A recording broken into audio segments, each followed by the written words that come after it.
मध्य प्रदेश कर रहे थे हम, मध्य प्रदेश हो गया था। ठीक है, आज उसका जो उससे निकला हुआ राज्य है छत्तीसगढ़, उसको कर रहे हैं। ठीक, छत्तीसगढ़, झारखंड, छत्तीसगढ़, उत्तराखंड, झारखंड, ये तीनों राज्य एक साथ बने थे। इनकी डेट बता दीजिए मुझे। उत्तराखंड की तो आपको पता है, आप उत्तराखंड के हो। 9 नवंबर सन 2000 को क्या बना? उत्तराखंड राज्य का निर्माण हुआ। तो 3 डेट याद रखनी है आपने, 1, 9 और 15। 1, 9 और 15, 1 नवंबर, 9 नवंबर और 15 नवंबर। तो 1 नवंबर सन 2000 को किस राज्य का गठन हुआ? छत्तीसगढ़ का गठन हुआ। 9 नवंबर सन 2000 को उत्तराखंड का निर्माण हुआ। ठीक है, गठन हुआ। और 15 नवंबर को झारखंड का। चेक कर लिया? चेक कर लिया? ठीक है। किस आर्टिकल से होता है राज्यों का निर्माण, नए राज्यों का निर्माण? हाँ जी, आर्टिकल 3 ऑफ इंडियन कॉन्स्टिट्यूशन। नए राज्यों का निर्माण, उनकी सीमाओं में परिवर्तन और उनके नामों में परिवर्तन, है ना। आर्टिकल 3 से ही उत्तराखंड राज्य का निर्माण हुआ।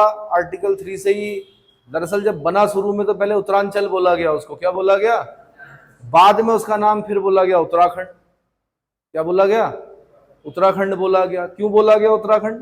क्योंकि उत्तराखंड की ही मांग हुई थी, पर राज्य ने कहा कि भाई खंड नाम अच्छा नहीं लग रहा है, सरकार ने कहा ऐसा, और क्या बना दिया? उत्तरांचल बना दिया।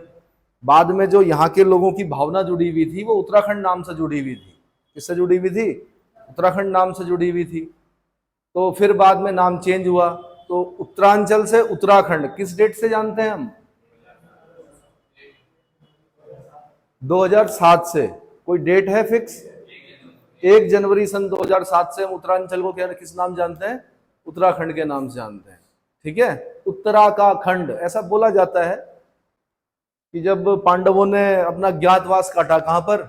राजा विराट के महल में। राजा विराट का महल कहाँ है? जौनसार वाली साइड में हमारे। ठीक है, तो वहां पर जो विराट की पुत्री थी उत्तरा, विराट की पुत्री कौन थी?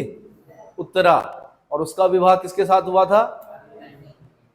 अभिमन्यु के साथ, अर्जुन के पुत्र अभिमन्यु के साथ। तो जब अभिमन्यु के साथ विवाह हुआ तो उसके पिता ने जो उसको भेंट दी, तो उसको, उस खंड को बुलाया था उत्तरा का खंड।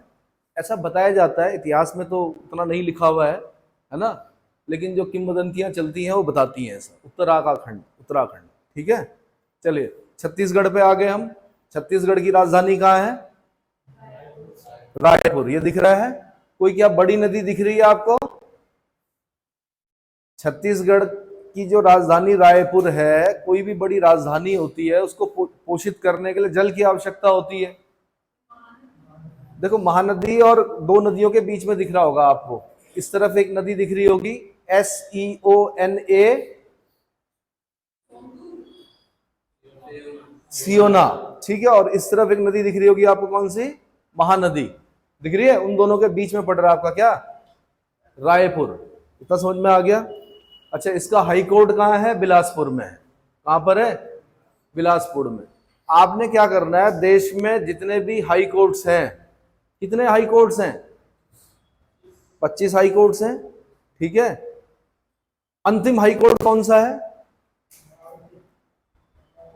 अमरावती हाई कोर्ट, अमरावती है। और उससे पहले के 3 कौन से हैं? MMT, मणिपुर, मेघालय और त्रिपुरा। 7 सिस्टर्स का पहले एक ही हाई कोर्ट हुआ करता था, कौन सा? Guwahati high court. बाद में मणिपुर, मेघालय और त्रिपुरा के लिए अलग हाई कोर्ट बना। अब जितने भी 25 हाई कोर्ट हैं आपके, उनमें आपने ये देखना है कौन कौन से हाई कोर्ट ऐसे हैं जो अपनी राजधानी में नहीं है। जैसे हमारी राजधानी, जो अस्थायी राजधानी है, वो देहरादून है, और लेकिन हमारा हाई कोर्ट कहाँ है? नैनीताल में है, जो कि जल्दी शिफ्ट होने वाला। कहाँ है? माननीय उच्च न्यायालय कहाँ शिफ्ट होने वाला है? हल्द्वानी में शिफ्ट होने वाला है। इतना समझ में आ गया? तो सारे हाई कोर्ट्स में देखिए कौन सा हाई कोर्ट अपनी राजधानी में नहीं है। जैसे उत्तर प्रदेश का नहीं है, उत्तर प्रदेश की राजधानी क्या है? लखनऊ है, लेकिन हाई कोर्ट कहाँ है? इलाहाबाद में है ना। उसकी खंडपीठ है लखनऊ में, लेकिन मेन जो हाई कोर्ट है वो कौन सा है? इलाहाबाद में है। तो बिलासपुर में है इसका हाई कोर्ट। ठीक है, चलिए थोड़ा ऊपर से दिखा दीजिए मुझे, थोड़ा बड़ा करके। ये मैंने सब बता दिया था आपको, ये मध्य प्रदेश में पड़ते हैं आपके भांडेर प्लेट्यू, कैमूर रेंज, ये सोनपार हिल्स बताना भूल गया था मैं, ये भी मध्य प्रदेश वाले रीजन में पड़ रहा है ज्यादा पार्ट। ठीक है, अब हम छत्तीसगढ़ में आ रहे हैं, तो छत्तीसगढ़ का ये एरिया दिख रहा है हमें, ये वाला पार्ट दिख रहा है। छत्तीसगढ़ के भी हमने डिस्ट्रिक्ट नहीं किया, पहले फिजिकली बता देता हूँ क्या क्या हाईलाइट करना है। तो एक मैलान रेंज को हाईलाइट करना है आपने, मैलान हिल्स को, मैलान हिल्स, रामगढ़ हिल्स दिख रहा है, रामगढ़ हिल्स। अगर मैं यूपीएससी का प्रश्न बना रहा होता, मुझको पेपर बनाने के लिए दिया जाता, तो मैं इसी तरह से पूछता आपसे, Kaimur hills, Sonpar hills, Mailan hills, Ramgarh hills, और इधर नीचे कहीं दंडकारण्य होगा, दिखा रखा दंडकारण्य, और आगे दिखाओ बस्तर प्लेट्यू, बस्तर प्लेट्यू। ये मैं पूछता सही क्रम क्या है, मैंने सही क्रम में बताया आपको, लेकिन आपने क्रम याद रखना है पूरा। क्या करना है? क्रम याद रखना है। इतना समझ में आ गया? ठीक है, तो ये आपने कर दिया। ठीक है, थोड़ा और नीचे कीजिए भैया, नीचे कीजिए। आपको रामगढ़ हिल से एक रिहंद नदी दिख रही होगी, वो जा रही है ऊपर की तरफ, ये सोन की ट्रिब्यूटरी है। मैंने आपको बताया था सोन एकमात्र ऐसी बड़ी नदी है जो नीचे से यानी साउथ से नॉर्थ की तरफ जाकर गंगा में मिलती है, बताया था। सोन नदी का उद्गम भी बता दिया था मैंने, कहा अमरकंटक की पहाड़ियां, अमरकंटक से ही नर्मदा निकल रही थी, अमरकंटक से ही कौन निकल रही थी? सोन निकल रही थी। अब मैं सोन की एक ट्रिब्यूटरी बता रहा हूं जिसको हम क्या बोलते हैं? रिहंद, जो कि कहां से निकल रही है? रामगढ़ हिल से निकल रही है, और बिल्कुल बॉर्डर पर, छत्तीसगढ़ और मध्य प्रदेश की बॉर्डर पर एक रिजर्वायर दिख रहा है जिसका नाम गोविंद बल्लभ पंत सागर रिजर्वायर है, डैम है ना। रिहंद बांध परियोजना सुना होगा आपने। तो गोविंद बल्लभ पंत उत्तर प्रदेश के पहले मुख्यमंत्री, जो कि उत्तराखंड के मूल निवासी थे, गोविंद बल्लभ पंत, और जिनको भारत रत्न दिया गया। कब दिया गया? 1957 में दिया गया। ठीक है, चलो जी। उसके बाद एक नदी आपको ऐसी दिख रही होगी जो झारखंड और इसके बीच में बॉर्डर बना रही है। किसके बीच में? ये छत्तीसगढ़ के बीच में, झारखंड और छत्तीसगढ़ के बीच में बॉर्डर बना रही है। SANKH दिख रही होगी आपको, दिख रही है? हा? संख जो नदी है वो क्या कर रही है? झारखंड और छत्तीसगढ़ के बीच में काफी लंबी दूरी तक बॉर्डर बना रही है। एक नदी और दिख रही होगी आपको, हसदो, इस पे पढ़ेंगे हम आगे चलकर, हसदो बांगो परियोजना। कौन सी? हसदो बांगो परियोजना। समझ में आ गया? ये किस पे मिल रही है? देखो, जो जो मैंने बताया था आपको, मैलान हिल्स के आसपास ही एक देवघर पड़ रहा होगा, देवघर। यहां से एक नदी तो ऊपर जा रही है, कहा? नहीं, ये रामगढ़ हिल से एक नदी ऊपर जा रही है, रिहंद। उसी के बगल से एक हाईलैंड है जहां से हसदो नदी आ रही है, और किसमें मिल रही है? महानदी में। किसकी ट्रिब्यूटरी है? हसदो महानदी की। तो हसदो बांगो परियोजना पढ़नी आगे चलकर हमने इस पे। ठीक है, बाकी इन नदियों को ढंग से देख लीजिए, कौन कौन सी नदियां जा रही हैं, वो इंपॉर्टेंट होती है छत्तीसगढ़ में। आगे चलना, थोड़ा ऊपर जाना। बाकी महानदी का उद्गम स्थल भी आपका कहां से है? कहां से? छत्तीसगढ़ से ही है। ठीक है, उसके बाद यहाँ पे दंडकारण्य, ये यूपीएससी का क्वेश्चन है, आईएएस का क्वेश्चन है आपका। दंडकारण्य पठारी भाग है, कहां पड़ता है? आंसर छत्तीसगढ़ में पड़ता है। कहां पड़ता है? छत्तीसगढ़ में पड़ता है। फिर थोड़ा और ऊपर जाइए, एक आपको इंद्रावती नदी दिख रही होगी, दिख रही है इंद्रावती? किसमें मिलेगी ये इंद्रावती? गोदावरी में मिलेगी। किसमें मिलेगी? गोदावरी में मिलेगी, दिख रहा है? उसके नीचे बस्तर प्लेट्यू मिलेगा आपको। क्या मिलेगा? बस्तर का पठार। उसके नीचे एक जगह दिख रही होगी आपको, दांतेवाड़ा, दिख रहा है? दांतेवाड़ा नक्सलिस्ट एरिया है। नक्सलवाद सुना है? नक्सलवाद क्या होता है? नक्सलवाद समस्या है देश के लिए, एक बड़ी समस्या। भाई ऐसा है कि माओ त्से तुंग का नाम सुना होगा आपने, चाइना में सुना है? हा? लगभग लगभग उसकी नीतियों का पालन करने वाले लोग जो भारत में थे। तो वेस्ट बंगाल में एक जगह पड़ता है, नक्सलबाड़ी गांव था, वहां पर चारू मजूमदार और कानू सान्याल, कौन, चारू मजूमदार और कानू सान्याल, ये दो नेता थे, मजदूरों के नेता समझ लीजिए या किसानों के नेता समझ लीजिए। बहुत गरीबी थी, इन्होंने फसल लूट की घटना की, एक किसी बड़े धनाढ्य के यहाँ क्या किया, फसल लूटी।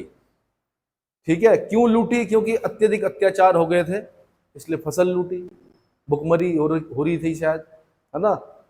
तो वहीं से एक विचारधारा का जन्म हुआ जिसको हम क्या बोलते हैं, नक्सलवाद।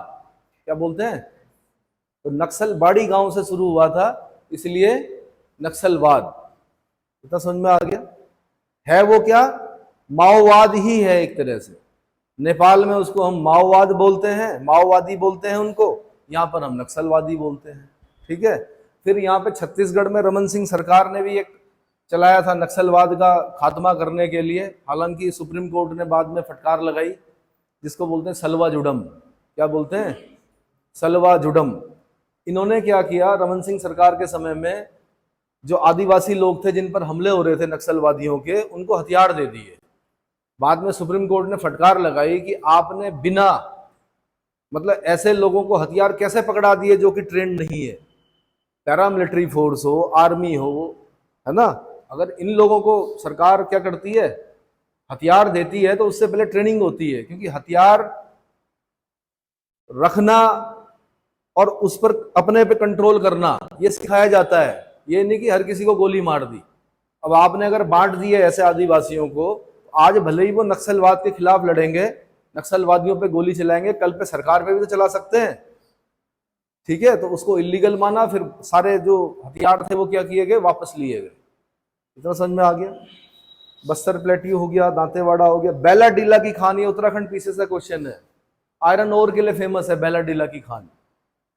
बेलाडीला की खान कहाँ है, छत्तीसगढ़ में है, और किस चीज के लिए प्रसिद्ध है, आयरन ओर यानी लौह अयस्क के लिए प्रसिद्ध है। इतना समझ में आ गया। ठीक है, बाकी जो बॉर्डर बनाती हुई नदियां हैं, देखो यहां से गोदावरी जा रही है, दिख रही है आपको, ये बॉर्डर पे हल्की सी गोदावरी जा रही है। फिर उसके बाद यहां से सबरी जा रही है, ये भी बॉर्डर बना रही है। छत्तीसगढ़ के इस तरफ क्या पड़ गया, उड़ीसा पड़ गया है? तो सबरी जो है वो उड़ीसा और छत्तीसगढ़ के बीच में बॉर्डर बना रही है। दूसरा एक बड़ा इंपॉर्टेंट चीज, थोड़ा छोटा करो इसको, पहले बताया होगा मैंने आपको कि ट्रॉपिक ऑफ कैंसर, कर्क रेखा, क्या 8 राज्यों से जाती है भारत के। कितने राज्यों से, पहला राज्य कौन है जहां से कर्क रेखा जाती है, गुजरात। नंबर 2 पे कौन है, राजस्थान। नंबर 3 पे कौन है, मध्य प्रदेश। नंबर 4 पे कौन है, छत्तीसगढ़। 5 पे झारखंड। 6 पे वेस्ट बंगाल। 7 पे त्रिपुरा। 8 पे मिजोरम। तो आपने क्या करना है, उस ट्रॉपिक ऑफ कैंसर पे, क्या छत्तीसगढ़ से जा रही है, छत्तीसगढ़ से जा रही है ना, तो आपने क्या करना है कि एक हल्का सा जैसे डॉटेड लाइन पे ये एक ट्रॉपिक ऑफ कैंसर बना दीजिए। जो 8 राज्य है ना, उनके नाम ऐसे लिखिए। ये साइंटिफिक तरीका है, दिमाग को बहुत कठिन नहीं चाहिए होता है दरअसल। 4, 5, 6, 7, 8, इन 8 राज्यों को क्या कर दीजिए, यहाँ पे लिखे ट्रॉपिक ऑफ कैंसर, कर्क रेखा। इन 8 राज्यों के नाम और उनकी क्या राजधानी लिख दीजिए। क्या लिख दीजिए, नाम और राजधानी लिख दीजिए। उसके बाद क्या, जैसे बता दीजिए, एक बार मैं लिख ही देता हूं। क्या क्या बताया आपने, सबसे पहले गुजरात, तो जो यहां से क्वेश्चन बनेगा, गुजरात की राजधानी गांधीनगर। ठीक है, यहां से 2-3 क्वेश्चन बनते हैं। कर्क रेखा के आसपास का देखना है आपने, जैसे कांडला पोर्ट मैं बताना भूल गया था, गुजरात में ज्वारीय बंदरगाह है और कर्क रेखा के निकट है, कर्क रेखा के निकट है, तो वहां से क्वेश्चन बना हुआ। समझ में आ रहा है। फिर दूसरा, अगर कोई शहर आपका कर्क रेखा के हल्का सा ऊपर हल्का सा नीचे होगा, उसको भी याद करना है आपने, क्योंकि यूपीएससी क्वेश्चन पूछ चुकी है कि ट्रॉपिक ऑफ कैंसर के सबसे नजदीक शहर कौन सा है। ट्रॉपिक ऑफ कैंसर के सबसे नजदीक शहर कौन सा है। तो बहुत सारे पूरे देश में अगर हम देखेंगे तो काफी शहर ऐसे हैं जो क्या है, ट्रॉपिक ऑफ कैंसर के नजदीक है। इतना समझ में आ गया। तो जैसे गुजरात बोल दिया आपने, दूसरा राजस्थान बोल दिया। क्या बोला? राजस्थान, राजस्थान की कैपिटल। उसके बाद क्या बोला आपने? मध्य प्रदेश बोला, मध्य प्रदेश की राजधानी। उसके बाद आपने छत्तीसगढ़ बोला, छत्तीसगढ़ की रायपुर। ठीक है। उसके बाद क्या कहा आपने? झारखंड। भाई आप पूरा पूरा लिखना, मैं एब्रीवेट लिख रहा हूं। झारखंड की राजधानी रांची। उसके बाद वेस्ट बंगाल की राजधानी कोलकाता। उसके बाद त्रिपुरा की राजधानी, मिजोरम की राजधानी। ठीक है, पूरा पूरा नाम लिखना। फिर इस कर्क रेखा पर जितने भी शहर होंगे अगल बगल, क्या होंगे, उनको भी आपने क्या करना है, देखना है।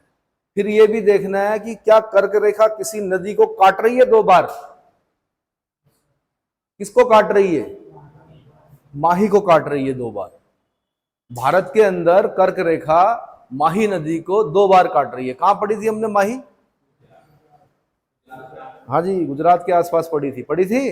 हाँ, तो वो भी क्वेश्चन बन चुका है। तो ट्रॉपिक ऑफ कैंसर के अगल बगल से इतने क्वेश्चन बनते हैं भाई। शहर अगर अब इस समय नहीं है, आपने ढूंढ के, ये होमवर्क है आपके लिए, ट्रॉपिक ऑफ कैंसर पर जो भी शहर दिखेगा आपको, वो क्या करना आपने। ठीक है। और ट्रॉपिक ऑफ कैंसर पर सूरज 90 डिग्री का एंगल बनाता है किस दिन? मैंने आपको बताया था 4 डेट याद रखनी है आपने। एक, जब कर्क रेखा पर क्या करता है, सीधे कर्क रेखा के ऊपर होता है वो। 2 बार वो, क्योंकि जब उत्तरायण हो रहा होता है, एक बार दक्षिणायन, 2 बार वो 0 डिग्री इक्वेटर के ऊपर होता है। ऊपर होता है मतलब आप समझ रहे हैं ना मैं क्या बोलना चाह रहा हूं। ऐसा सूरज कोई ऊपर से नहीं जाता है, पृथ्वी घूम रही है, उसका प्रकाश जो है 90 डिग्री का एंगल बनाता है। एक बार कर्क रेखा पर, 2 बार 0 डिग्री इक्वेटर पर, और एक बार मकर रेखा पर। तो मैंने आपसे पूछा कि कर्क रेखा पर किस तारीख को 90 डिग्री का एंगल बनाता है। हल्का फुल्का आइडिया दे देता हूं, जब बहुत गर्म हो रहा होगा, जब आप छत्तीसगढ़ में, जिस दिन आपकी छाया नहीं पड़ रही होगी, क्योंकि सिर के ऊपर दिखेगा सूरज, तो उस दिन छाया ही नहीं दिखेगी आपको। बताओ। अरे मुझे चारों डेट बताओ, मुझे चारों डेट बताओ। ट्रॉपिक ऑफ कैंसर पर कब होता है? 0 डिग्री इक्वेटर पर होता है। कैप्रिकॉर्न पर कब होता है? ये 0 डिग्री इक्वेटर है, ये कैंसर है, ये कैप्रिकॉर्न है। 90 डिग्री का एंगल कब कब बना रहा होता है बताओ। विषुव बोलते हैं आप उसको, इक्विनॉक्स भी बोलते हैं, बसंत विषुव, और ये विषुव, अलग अलग विषुव होते हैं। तो ये डेट, ये होमवर्क है, अभी करके रखिए। फिर जैसे ही मिलता है मुझे बताइए, तब तक मैं आगे बढ़ रहा हूं। थोड़ा इसको ऊपर कीजिए। इसके आप मुझे डिस्ट्रिक्ट निकाल के दीजिए, या इसके जो पॉलिटिकल मैप है, ऐसा ही पॉलिटिकल मैप दीजिए मेरे को। अगर मैकमिलन का है तो मैकमिलन का दे दीजिए, ऑक्सफोर्ड का है तो ऑक्सफोर्ड का दे दीजिए। पॉलिटिकल पहले डिस्ट्रिक्ट ही दे दीजिए, डिस्ट्रिक्ट दे दो पहले।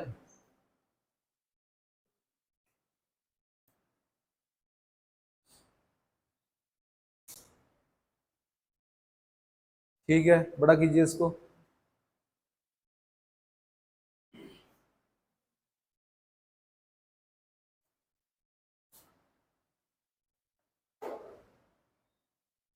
ठीक है, अब ये डिस्ट्रिक्ट देख लीजिए, ये उत्तर प्रदेश लग गया आपका ऊपर। ठीक है, झांसी वाला रीजन। ये लग गया कौन सा? कोरिया।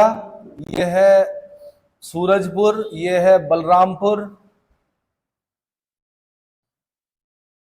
बलरामपुर। ये है सरगुजा, ये बड़ा चर्चाओं में रहता है कई बार, सरगुजा। ठीक है, ये है जसपुर, ये है कौन सा?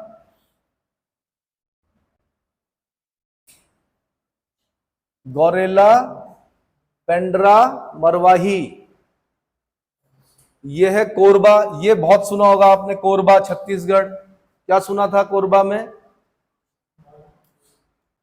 Balco, Bharat aluminium corporation limited, Balco. ठीक है, ये हो गया रायगढ़, ये हो गया। मतलब इन इन जितने भी जिले हैं इनको आपने क्या करना है, ध्यान रखना है। एक बार कम से कम आपने क्या करना है, ध्यान रखना है कि भाई ये जिला हमने यहां पढ़ा था। ठीक है। एक बालिका थी, उसका बड़ा अच्छा कमांड था इस पर। जैसे ही मैं पूछता था कोई जिला आ गया तो बोलती थी कि तुरंत वहां पर, कहाँ? वहां पर है जी, वहां पर है। तो मैं बड़ा आश्चर्यचकित हुआ, इवन ऐसे टफ टफ आंसर दिए उसने कि मैं बड़ा हैरान हो गया। मैंने कहा इस बालिका का मैप पर बड़ा कमांड है। तो बाद में पता चला कि वो पोस्ट ऑफिस में काम करती हैं और उनका क्या है, इन सब चीजों से पड़ता रहता है कि भाई जो डाक होती है वो छत्तीसगढ़ भी जाएगी, झारखंड भी जाएगी, कहाँ जाएगी। तो उन लोगों को काफी चीजें अपने कार्य के दौरान क्या होता है, याद हो जाता है ना, कि भाई ये जगह यहाँ पड़ती है, इस राज्य में पड़ती है। अब आप लोग परिचित नहीं हो तो आपने परिचित होना है थोड़ा सा। तो ये हो गया, मुंगेली हो गया। ठीक है, इसमें कुछ खास नहीं, बिलासपुर, जहांगीर, ये ऊपर ऊपर है ना।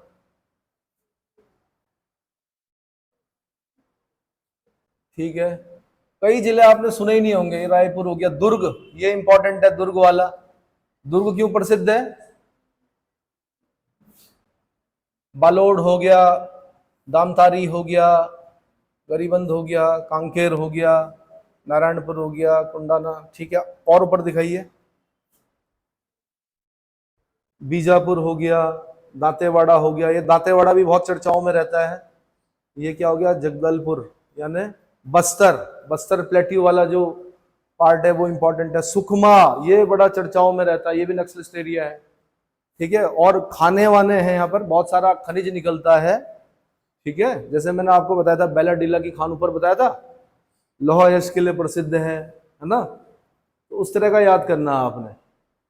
तब तक इसका मुझे क्या मैकमिलन वाला मैप दे दीजिए। ये डेट याद हो गई, कौन कौन सी डेट है? 21 जून को कर्क रेखा पर, 21 मार्च और 23 सितंबर। ठीक है, और 22 दिसंबर को मकर रेखा पर, है ना। आने वाला है भाई इस समय। आज तारीख कितनी है? सितंबर चल रहा है, 23 सितंबर भी जल्दी आ जाएगी।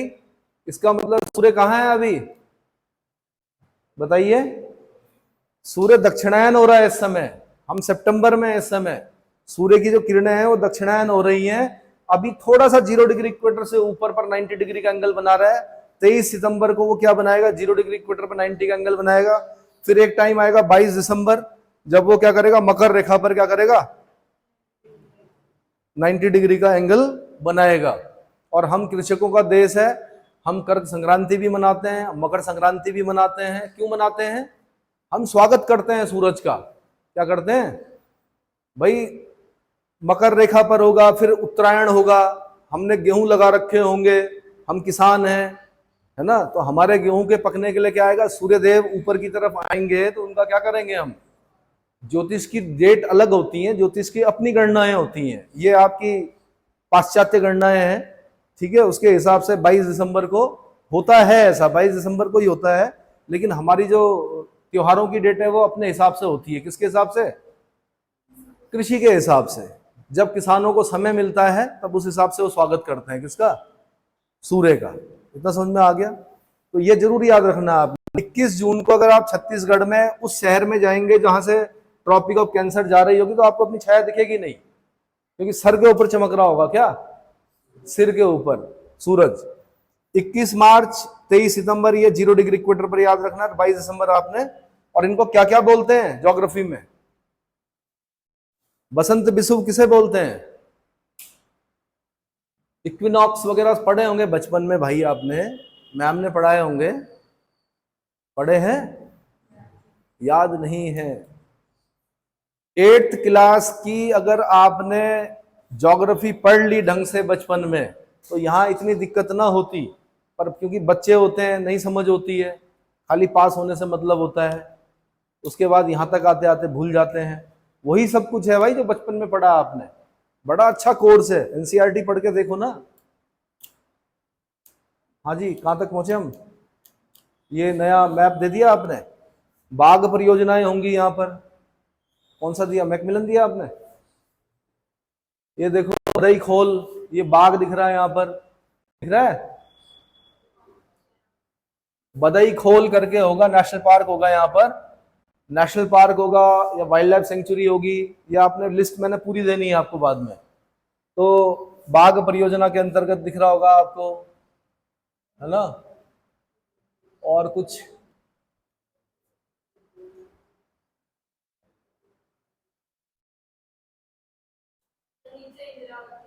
हाँ नीचे होगा, इसे ऊपर कीजिए भाई।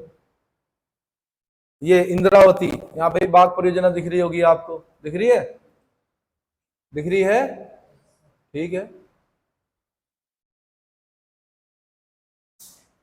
बाकी क्योंकि हम छत्तीसगढ़ का पीसीएस नहीं दे रहे हैं, जीएस पॉइंट ऑफ व्यू से मेरे ख्याल से इतना काफी है। इंद्रावती पे जरूर ध्यान रखना भाई। इंद्रावती किसकी ट्रिब्यूटरी है? इंद्रावती अभी बताया था मैंने। ऊपर करो थोड़ा और।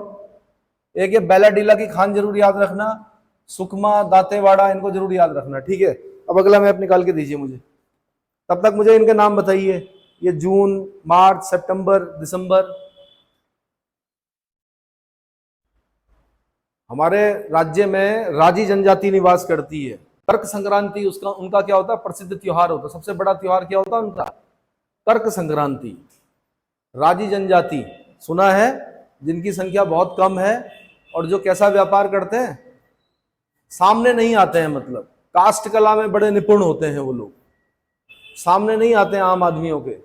मैंने बताया भी था आपको, कोई चीज चाहिए होगी तो रात को रख देंगे, फिर उस क्षेत्र के जो लाला जी होंगे वो जाएंगे उस चीज को उठाएंगे, और जैसे उन्हें कपड़ा चाहिए होगा तो कपड़े का टुकड़ा लगा देते हैं वो उस चीज पर। माना कास्ट की कोई आकृति बना रखी है, उस पर कपड़े का एक टुकड़ा लगा देंगे, तो लाला जी की समझ में आ जाएगा इन्हें कपड़ा चाहिए, तो वहां पे रख देंगे वो चीज। या कोई भी चीज चाहिए होगी, नमक चाहिए होगा तो नमक रख देंगे, है ना? अरे भाई, कर्क संक्रांति राजी जनजाति का ही त्योहार है। पेपर प्रैक्टिस करने वाले बच्चों, हाँ नहीं याद आ रहा है?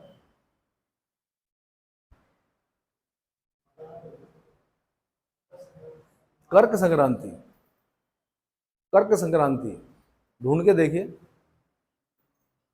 हाँ जी, कर्क संक्रांति है राजी जनजाति का? नहीं याद आ रहा है? अगला क्या दे रहे हैं आप मुझे? उत्तर प्रदेश।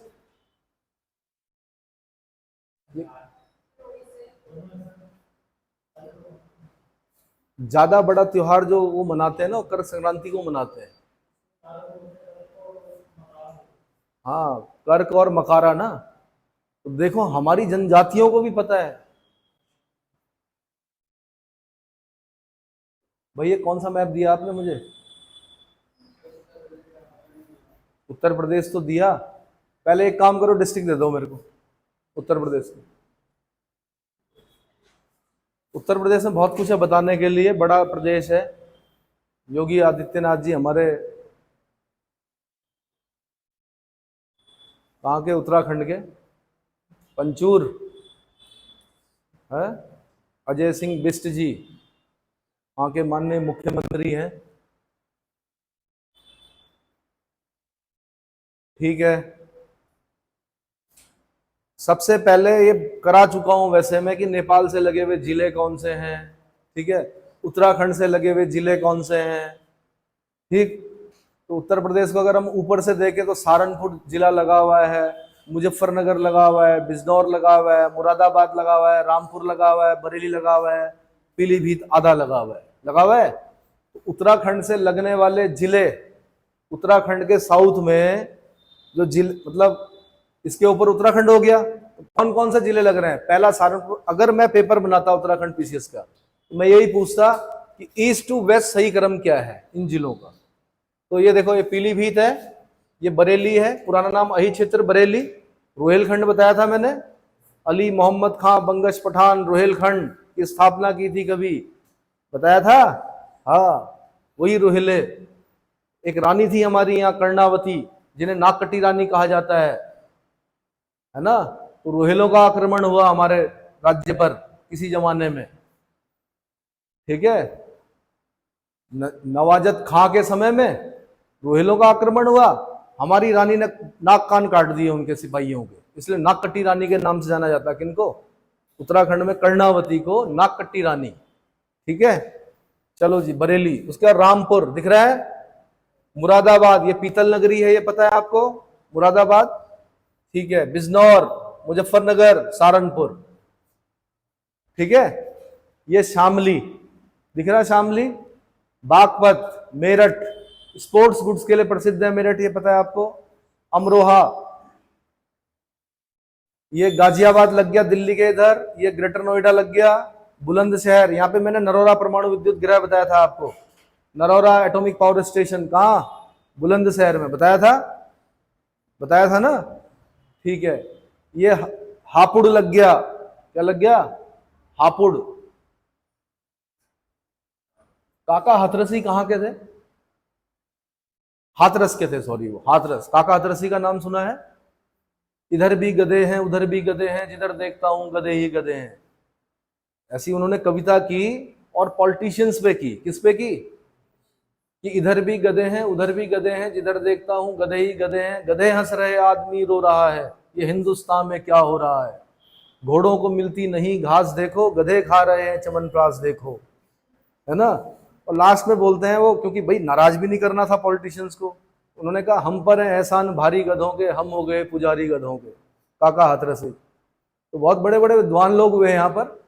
तो काका हाथरसी हाथरस के थे। हाथरस देखना जरा किस डिस्ट्रिक्ट में पड़ रहा है भाई। कुछ लोग ऐसे जन्म लेते हैं इस धरती पर, जो उस धरती को क्या करते हैं, धन्य कर देते हैं, सदियों तक याद रखा जाता है उनको। तो काका हाथरसी को देखना कभी, पढ़ना।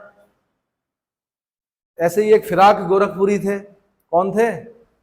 फिराक गोरखपुरी, वो भी बहुत बड़े विद्वान थे इंग्लिश के प्रोफेसर, लेकिन उर्दू के बड़े गजब के वो थे, वो, है ना। डिस्ट्रिक्ट है, हाँ, तो आ जाएगा अभी, चलो पहुंचते हैं वहां पे। तो फिराक गोरखपुरी के बारे में बता रहा था मैं। उन्होंने भी कहा एक जगह पर कि अब अक्सर चुप चुप से रहे हैं, यूं ही कबूल लब खोले हैं। मतलब अब चुप रहते हैं क्योंकि बूढ़े हो गए थे। किसी ने बोला होगा क्या बात गोरखपुरी साहब कुछ बोल नहीं रहे हो, तो उन्होंने वहीं पर एक कसीदा कसा। उन्होंने कहा कि अब अक्सर चुप चुप से रहे हैं, यूं ही कबूल लब खोले हैं, पहले फिराक को देखा होता, अब तो बहुत कम बोले हैं। अब नहीं बोलते हैं, बुढ़ापा आ गया, है ना। गोरखपुर पे भी जाएंगे अभी हम। चलो, ये क्या दिख रहा है? संभल, संभल दिख रहा है, बुलंदशहर हो गया, संभल हो गया। ये बदायूं दिख रहा है, बदायूं, अब्दुल कादिर बदायूनी। इसका मतलब कहीं ना कहीं बदायूं से उनका क्या था, संबंध था। अब्दुल कादिर बदायूनी का जो इतिहासकार था। ऐसे ही इल्तुतमिश सुल्तान बनने से पहले, ढूंढिए, इल्तुतमिश सुल्तान बनने से पहले कहाँ का सूबेदार था? बदायूं का सूबेदार था। आपको पता ही है कि जब हम पढ़ते हैं, मोहम्मद गौरी पढ़ते हैं, उसके 3 दास थे, नासिरुद्दीन कुबाचा, ताजुद्दीन यलदौज और कुतुबुद्दीन ऐबक। तो कुतुबुद्दीन ऐबक बनता है यहाँ पर, लाहौर राजधानी बनाकर वो सुल्तान बनता है। उसके बाद कौन बनता है? कुतुबुद्दीन ऐबक के बाद आराम शाह बनता है।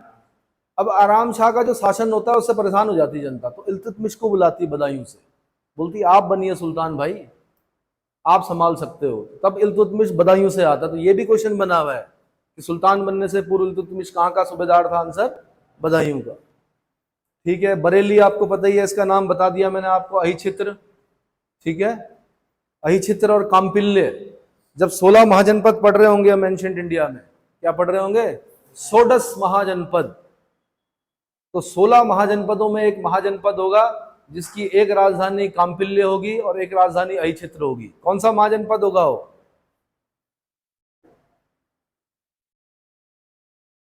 भाई बौद्ध धर्म की जब हम पुस्तकें पढ़ते हैं तो उसमें एक अंगुत्तर निकाय आता है। क्या आता है? अंगुत्तर निकाय में 16 महाजनपदों का उल्लेख है। किसमें? अंगुत्तर निकाय में 16 महाजनपदों का उल्लेख है। जैन ग्रंथ भगवती सूत्र में भी 16 महाजनपदों का उल्लेख है, लेकिन इतिहास भगवती सूत्र के 16 महाजनपदों को ऐतिहासिक नहीं मानता है, लेकिन अंगुत्तर निकाय के 16 महाजनपदों को क्या मानता है? ऐतिहासिक मानता है। तो उन 16 महाजनपदों में एक महाजनपद जो इस क्षेत्र में पड़ता था उसका नाम क्या था, जिसकी एक राजधानी काम्पिल्य और एक राजधानी अहिचित्र थी?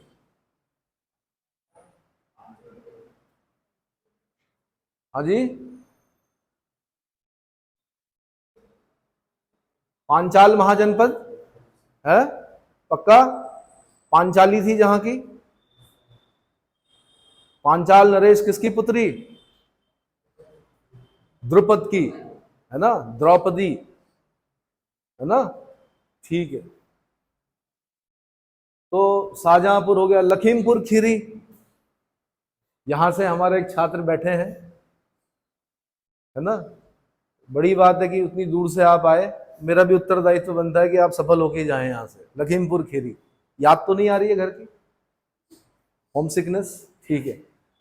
सीतापुर, सीतापुर दिख रहा है, हरदोई, फर्रुखाबाद, एटा, ये एटा ही है। यहां पर अमीर खुसरो का जन्म हुआ था मेरे ख्याल से, पटियाली। ढूंढिए, ये भी क्वेश्चन बना हुआ। अमीर खुसरो का जन्म कहां हुआ था? आंसर पटियाली, एटा डिस्ट्रिक्ट। पटियाली कहां पड़ता है? देखिए, पटियाला नहीं बोल रहा हूं मैं, पटियाली बोल रहा हूं। यही हुआ था एटा में। कौन अमीर खुसरो? जो अपने को तोताए हिंद बोलता है। ये भी क्वेश्चन बना हुआ कि अपने आप को हिंद का तोता कौन बोलता है? आंसर अमीर खुसरो बोलता है।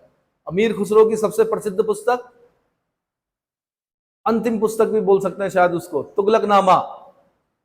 क्या?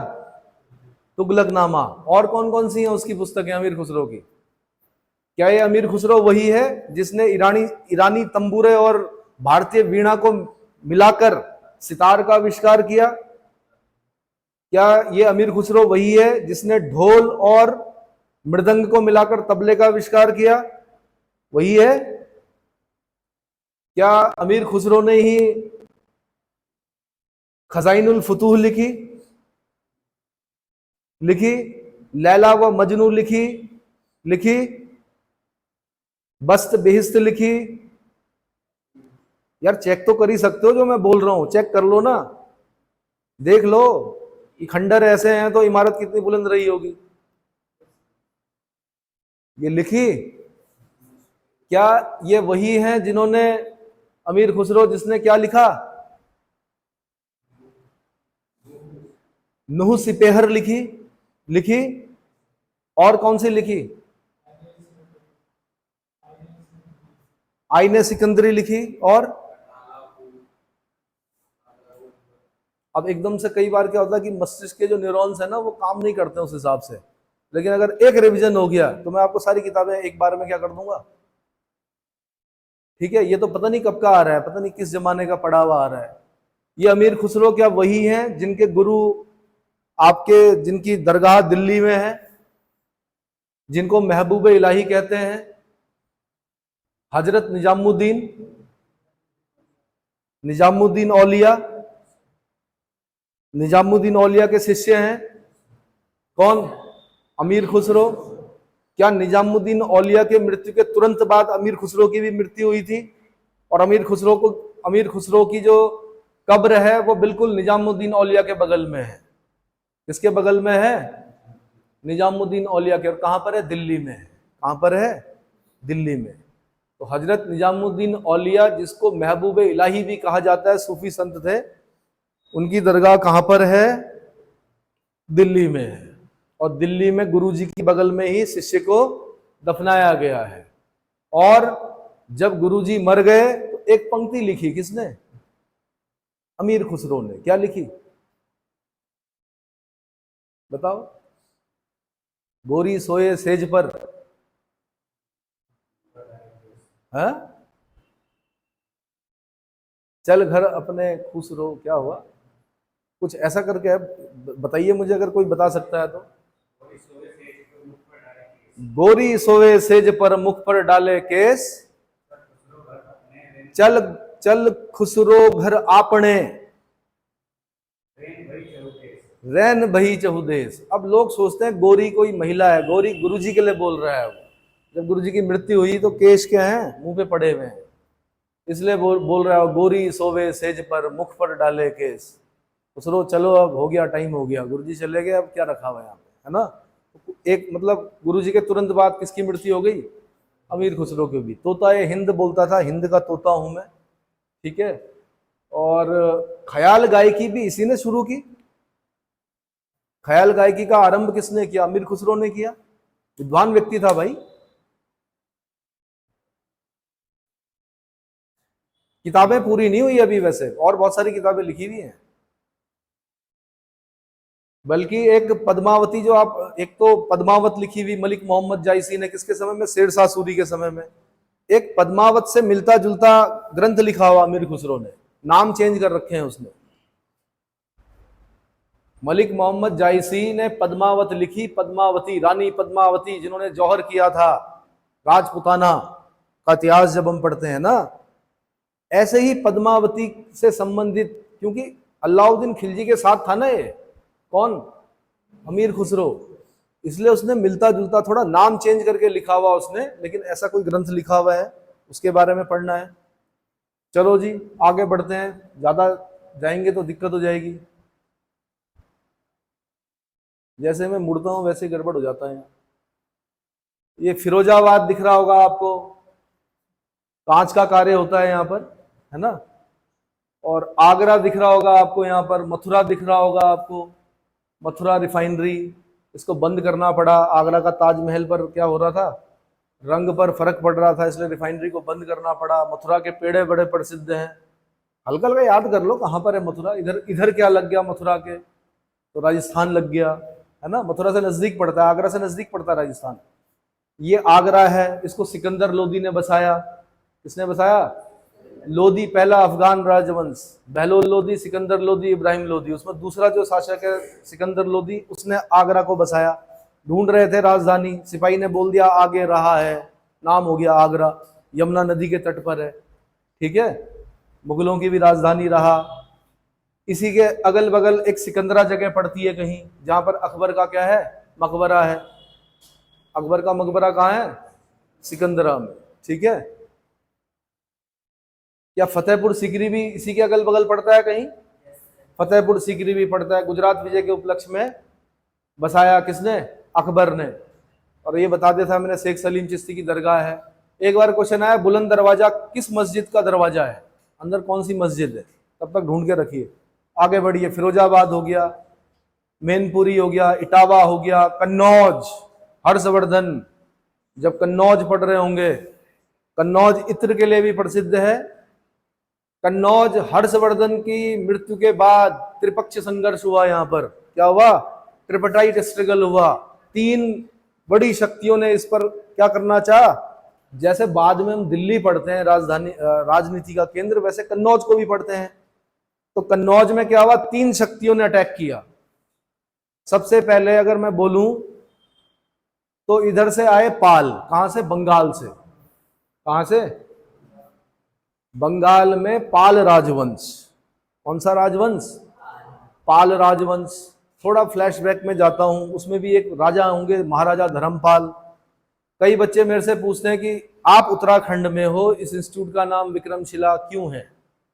इसलिए है क्योंकि पहले इंस्टीट्यूट के नाम से ही 2 नंबर मिल जाते थे, 2 क्वेश्चन मिलते थे। क्या मिलते थे, कि विक्रमशिला विश्वविद्यालय की स्थापना किसने की, आंसर महाराजा धर्मपाल ने, जो कि एक पाल शासक था।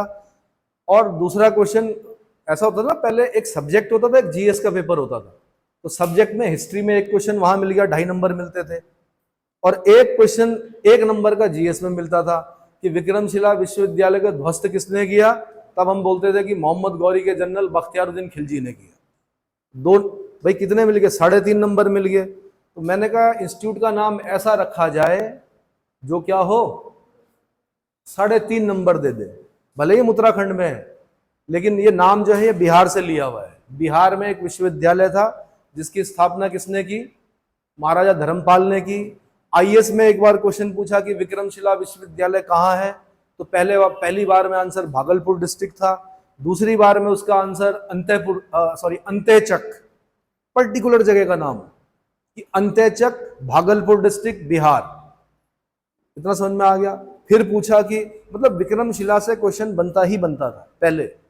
फिर पूछा उसने कि विक्रमशिला विश्वविद्यालय बौद्ध धर्म की किस शाखा को प्रश्रय देता था, आंसर वज्रयान। किसको? वज्रयानियों को प्रश्रय देता था। फिर पूछा विक्रमशिला विश्वविद्यालय के अलावा भी क्या पाल शासकों ने कोई और विश्वविद्यालयों की स्थापना की या शिक्षा का केंद्र बनाए, तो हाँ बनाए।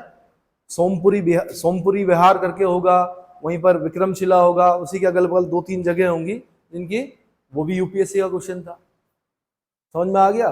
फिर एक सोच और थी मेरी कि ये विश्वविद्यालय लगभग 300, 350, 400 साल के आसपास क्या हुआ, अस्तित्व में रहा।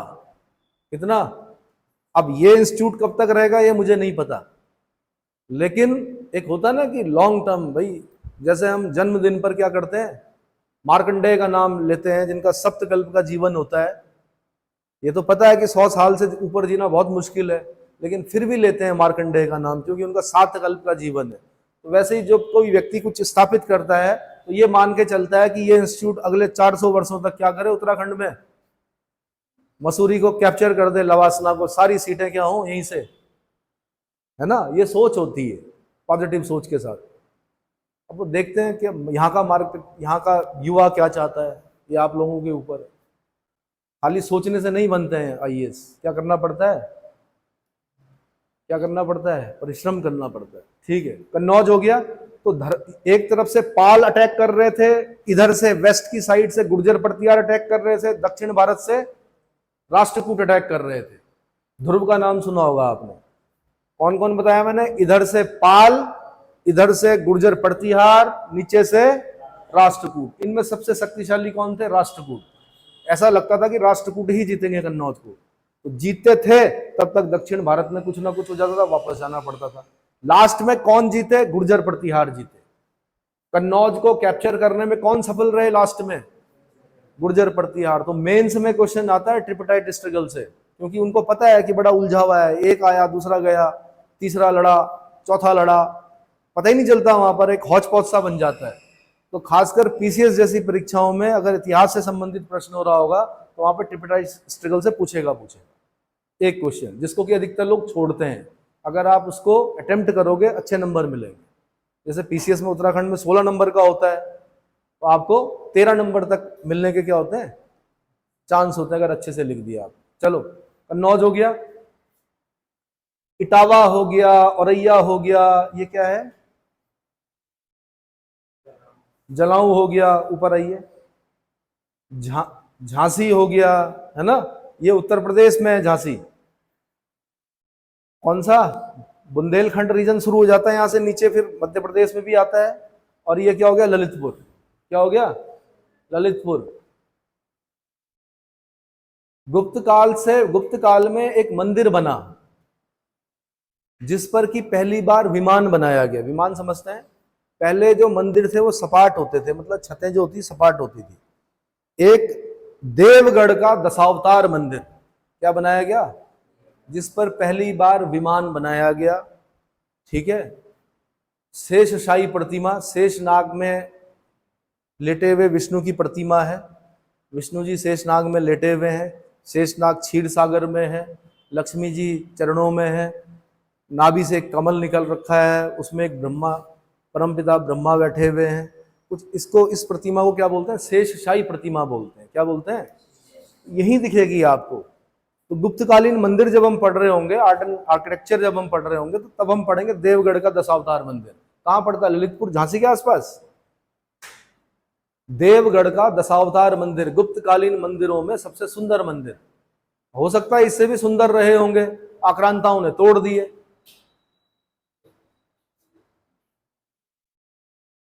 हमीरपुर हो गया, महोबा हो गया, बांदा हो गया, चित्रकूट, भरत चले चित्रकूट राम को मनाने, यही थे वो।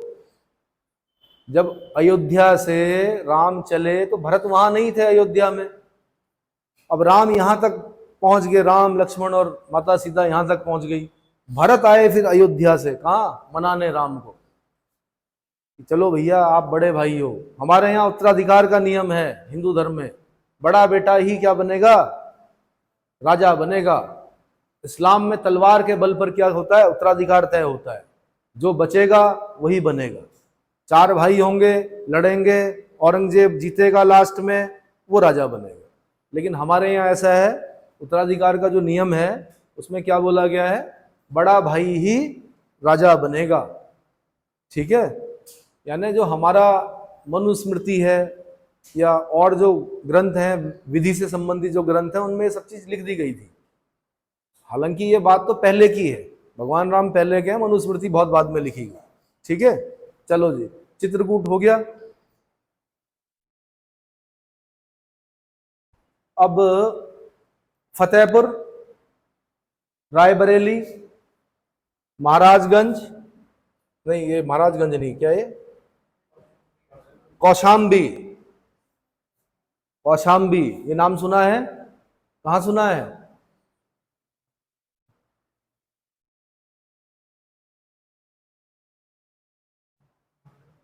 कहां सुना है कौशाम्बी?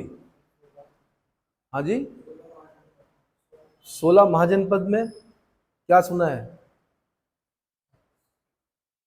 बताइए क्या था 16 महाजनपद में, क्या था कौशाम्बी?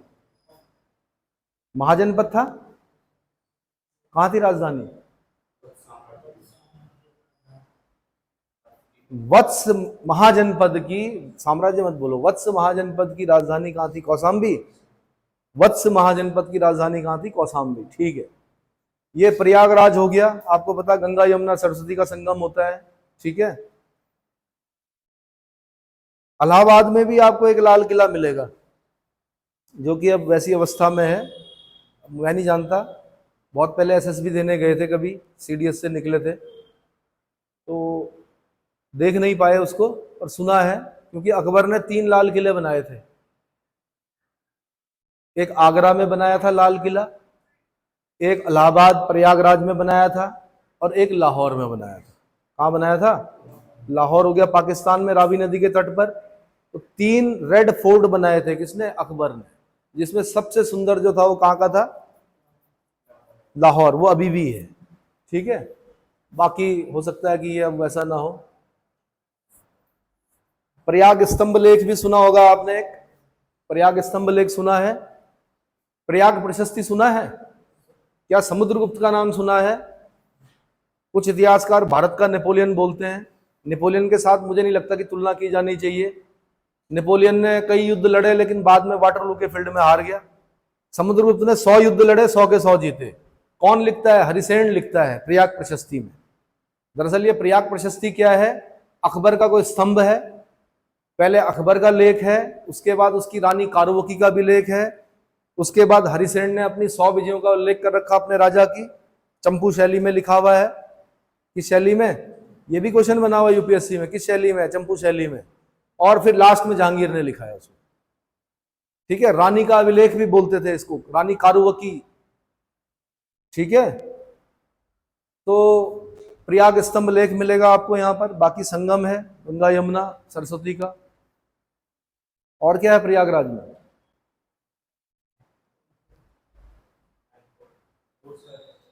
हाँ, इलाहाबाद हाई कोर्ट है, बिल्कुल सही बोला आपने भाई। कलकत्ता, बंबई और मद्रास, ये 3 हाई कोर्ट सबसे पुराने हैं उत्तराखंड देश में। कौन कौन से? कलकत्ता, बंबई और मद्रास। मद्रास को आज चेन्नई बोलते हैं। ये हैं 62 के। कब के? कौन से 62? 1762 या 1862? 1862 के। उसके बाद जो हाई कोर्ट बनता है वो इलाहाबाद हाई कोर्ट है, जो कि 66 का है। 1866 का है। तो यूपीएससी ने किसी जमाने में पूछ लिया स्थापना वर्ष के हिसाब से कौन सा हाई कोर्ट अलग है, 4 ऑप्शन दिए, कलकत्ता, बंबई, मद्रास, इलाहाबाद। आंसर इलाहाबाद। कारण क्या था? 1866 में बना। बाकी 3 हाई कोर्ट जो 1862 में बने। इतना समझ में आ गया? तो यूपीएससी कहां सोचती है देख लो। मैं डरा नहीं रहा हूं, मैं आपको बारीकियों तक जाने की बात कर रहा हूं। ठीक है, ये नहीं कि घूम के आगे इलाहाबाद हाईकोर्ट हो गया, हर चीज पढ़नी है आपने। ठीक है जी। ये क्या है? प्रतापगढ़, रायबरेली, अमेठी, उन्नाव, थोड़ा नीचे करना भाई से, नीचे करो, लखनऊ, गोमती नदी के किनारे, है ना, शाम अवध, क्या, बनारस की सुबह और अवध की शाम। ठीक है। जो यहाँ की तहजीब है, लखनवी जो तहजीब है, वहां पर अगर आपकी लड़ाई भी हो रही होगी तो आपको लगेगा नहीं मेरी लड़ाई हो रही होगी, इतने प्रेम से बोल रहे होंगे आप। ठीक है, तहजीब जिसे बोलते हैं। अब ये तहजीब कहाँ से आई? ये मुगलों के दरबार में बताया जाता है कि तहजीब लाई गई, उसके बाद वही तहजीब नवाबों के पास गई और वही चल रही है अभी तक। तो बात करने का तरीका कैसा है? और शाम में अवध, अवध की शाम, तो लखनऊ। ठीक है। उसके बाद दिख रहा होगा आपको, हरदोई हो गया, ये सीतापुर हो गया, बाराबंकी हो गया, है ना। थोड़ा नीचे आना भाई, नीचे आओ, इधर से कवर करते हुए चलते हैं। ये भाई नेपाल के लगे हुए जिले याद कर लेना सारे। नेपाल में पीलीभीत लगा हुआ, लखीमपुर खीरी लगा हुआ, बहराइच लगा हुआ। यहाँ से यूपी पीसीएस में क्वेश्चन पूछा, घासी मसूद का मकबरा कहाँ है? घासी मसूद का मकबरा बहराइच में है। श्रावस्ती, क्या हुआ था यहाँ पर श्रावस्ती में? हाँ जी, बुद्ध ने सर्वाधिक उपदेश कहां पर दिए? श्रावस्ती में दिए। कंफर्म हो? बिल्कुल। बलरामपुर हो गया, ये क्या है? नौघर हो गया, ये महाराजगंज हो गया, है ना। उसके बाद क्या लग गया हो? बिहार। बिहार से लगे हुए जिले देख लो। कई लोग बोलते हैं कि हम बलिया के हैं, तो लोग सोचते हैं बिहार के हैं। बलिया उत्तर प्रदेश में पड़ता है। ये दिख रहा बलिया, कहां गया बलिया? ये कल्चर बिल्कुल बिहार जैसा है, लेकिन है किस राज्य में? उत्तर प्रदेश, बलिया, है ना। तो भाषा का बड़ा असर पड़ता है। बलिया हो गया, देवराय हो गया, कुशीनगर हो गया। ये कुशीनगर सुना है आपने? है ना। महात्मा बुद्ध से जुड़ी हुई प्रत्येक घटना पढ़नी है आपने। महात्मा बुद्ध ने अंतिम भोजन किया किसके यहाँ? चुंद कुमार पुत्र नामक सुनार या लोहार के यहाँ किया, और उसके बाद उनकी मृत्यु हो गई कहां? अच्छा, अपना अंतिम उपदेश किसे दिया उन्होंने? सुभक्षु को। हालांकि उनका प्रिय शिष्य आनंद था, आनंद को भी कहा उन्होंने, आपो दीपो भवा, क्या बनो? अपना दीपक स्वयं बनो, अपनी ही शरण में जाओ और अपने ही प्रयासों से अपने निर्वाण का मार्ग प्रशस्त करो। लेकिन अपना अंतिम उपदेश उन्होंने सुभक्षु को दिया, और कुशीनगर में जाकर, मल्ल महाजनपद की राजधानी कुशीनगर में जाकर उनकी क्या हो गई? मृत्यु हो गई। किस उम्र में? At the age of 80। किस उम्र में?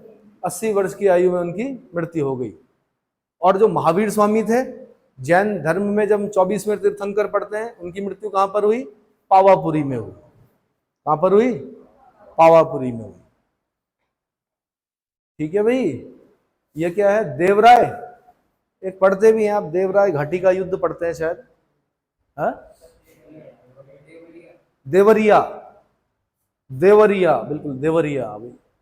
ये बलिया, ये गाजीपुर, ये चंदौली, ये सब बिहार से लगे हुए जिले हैं। एक यहां पे मऊ दिख रहा है आपको, एक मऊ यहां है, एक शायद मध्य प्रदेश में मिलिट्री हेडक्वार्टर ऑफ, बताओ भाई डिफेंस वालों, MH, military headquarter of war, वो कहां पर है? मध्य प्रदेश में जगह है ना, मिलिट्री हेडक्वार्टर ऑफ वॉर। शायद आर्टिलरी का होता है वहां पर। किसका होता है? ट्रेनिंग होती है शायद आर्टिलरी की, कंफर्म नहीं हूं मैं, चेक कर लीजिए। मिलिट्री हेडक्वार्टर ऑफ वॉर, ये मध्य प्रदेश में पड़ता है। एक मऊ है, MAU, ये उत्तर प्रदेश में है। आजमगढ़, वाराणसी, वरुणा और असी के बीच में वाराणसी, पता है, गंगा नदी के किनारे है। और काशे नामक वस्त्र बनता था, इसलिए इसका नाम काशी है। और क्या है? ये क्या है? SR नगर, जौनपुर, जौनपुर, अटाला देवी की मस्जिद, अटाला देवी की मस्जिद कहां पर है? जौनपुर में है। यहां पर शर्की डायनेस्टी शासन कर रही थी। किसने बनाई थी अटाला देवी की मस्जिद?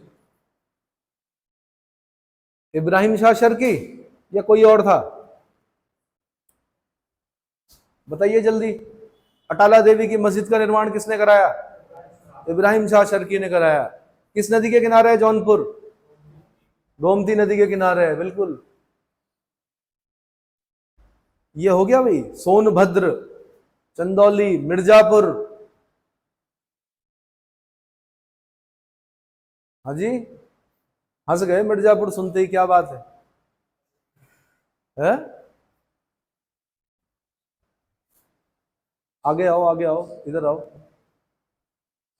अंबेडकर नगर, फैजाबाद, ये अब तो अयोध्या डिस्ट्रिक्ट हो गया है ना। अयोध्या किस नदी के किनारे है? सरयू नदी के किनारे है। किसके किनारे है? सरयू जी कहा जाता है, सरयू जी के किनारे अयोध्या। कहा जाता है कि भगवान राम ने जल समाधि ली थी, ऐसा बताया जाता है। बाकी ज्यादा जानकार मैं भी नहीं हूं। ठीक है, अयोध्या। और गोंडा, गोंडा, बस्ती, ये क्या है? संत कबीर नगर। गोरखपुर, योगी आदित्यनाथ, गुरु गोरखनाथ की भूमि। किसकी? गुरु गोरखनाथ की भूमि है गोरखपुर। ठीक है। मत्स्येंद्रनाथ, गुरु गोरखनाथ जी का नाम देखिए क्या था? क्या मत्स्येंद्रनाथ ही गुरु गोरखनाथ है? नहीं है? गोरखनाथ उनके शिष्य थे, गुरु गोरखनाथ। मत्स्येंद्रनाथ क्या पहले राजा थे? भाई कोई नाथ पंथ में हम पढ़ते ना, पहले एक राजा थे तो उन्हें बड़ा वो था कि क्या मैं राजा हूं, बाद में वो संत बने, साधु बने। आदेश गुरु का, नाथ पंथ के लोग क्या बोलते हैं? आदेश गुरु का। कान छिदवाए जाते हैं, बड़े बड़े कुंडल डाले जाते हैं कानों में, और गुरु की बड़ी महत्ता है नाथ पंथ में। ठीक है। और एक हाथ में वेद और एक हाथ में भाला लेके चलते हैं ये लोग। मतलब हिंदू धर्म की रक्षा के लिए क्या खाली तपस्या नहीं करते हैं, साथ में शक्ति भी क्या करते हैं? समझ रहे हो? हाँ जी, जरा मुझे बताइए, मत्स्येंद्रनाथ के बारे में पूछा मैंने, गुरु मत्स्येंद्रनाथ। गुरु गोरखनाथ हो गया, देवरिया हो गया, ठीक है, बाराबंकी हो गया, लखनऊ हो गया, अमेठी हो गया, रायबरेली हो गया, उन्नाव, प्रतापगढ़, सुल्तानपुर, जौनपुर।